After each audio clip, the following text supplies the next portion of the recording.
চিল না বাজ বুঝতে পারছি না।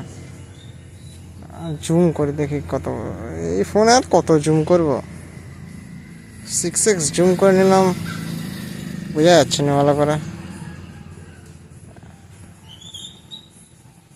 দেখি তো শায়দ রিয়েল লাইফে দেখতে আলাদা রকম লাগছে আর এখানে ক্যামেরায় দেখতে আলাদা রকম লাগছে। দারুণ দেখতে লাগছে। ঘাড়ের কাছটা খানিকটা সাদা, গায়ের রংটা খানিকটা বাদামি আর ছোপ ছোপ ছোপ ছোপ আছে।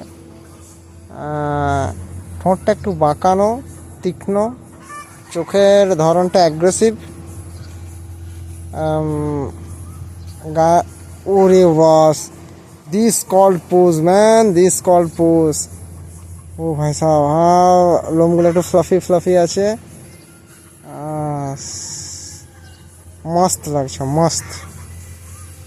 দেখে মনে হচ্ছে কিছু একটা দেখছি আমি, মনোমুগ্ধকর ব্যাপার একদম, সত্যি মনোমুগ্ধকর ব্যাপার। পাখিটার সাইজও কিন্তু বেশ বড়। এই পাখিগুলো এখন রিসেন্ট আমাদের গ্রামে দেখা যাচ্ছে প্রচুর, প্রচুর বলতে বলা যাবে না, কিন্তু তাও দেখা যাচ্ছে, ভালোই দেখা যাচ্ছে। প্রায় মনি একে মা দেখো, হায় দেখো, হায় দেখো, হায় দেখো, উড়ে চলে গেল পাখিটা।